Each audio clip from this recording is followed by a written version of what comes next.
National crush Rashmika Mandanna నటిస్తున్న తాజా చిత్రం ది గర్ల్ ఫ్రెండ్ నుంచి విడుదలైన తొలి పాట నాందివే ప్రస్తుతం సంగీత ప్రియులకు మాయలోకి తీసుకెళ్తోంది.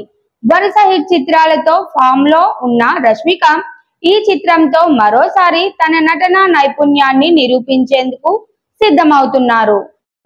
గీతా ఆర్ట్స్, ధీరజ్ మొగిలినేని ఎంటర్టైన్మెంట్ సంయుక్తంగా నిర్మిస్తున్న ఈ లేడీ ఓరియంటెడ్ సినిమాకు రాహుల్ రవీంద్రన్ దర్శకత్వం వహిస్తున్నారు. రష్మికకు జోడీగా దీక్షిత్ శెట్టి నటిస్తున్నారు.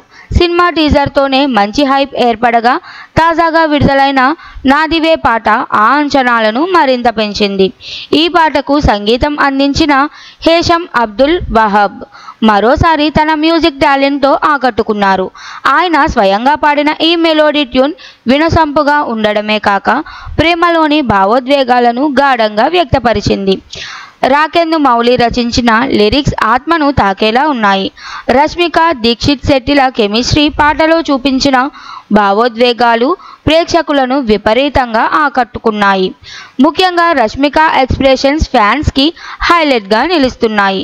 పాట పోస్టర్ కూడా ప్రేక్షకుల దృష్టిని ఆకర్షిస్తోంది. అందులో ఇద్దరు ఎదురెదురు నిలబడి ప్రేమలో ఎదురయ్యే సంఘటనలు ప్రతిబింబించేలా రూపొందించారు. ఈ గీతం విడుదలతో సినిమాపై పాజిటివ్ బజ్ ఏర్పడింది. ఇప్పటికే కుబేరా సినిమాలో తన పాత్రతో మంచి మార్కులు కొట్టేసిన రష్మిక ఇప్పుడు ది గర్ల్ ఫ్రెండ్తో హీరోయిన్గా తన స్థాయిని మరింత పెంచే అవకాశాన్ని సాధించబోతోందని సినీ వర్గాలు భావిస్తున్నాయి. ప్రస్తుతం సినిమా ప్రమోషన్స్కు మంచి మొదలైంది.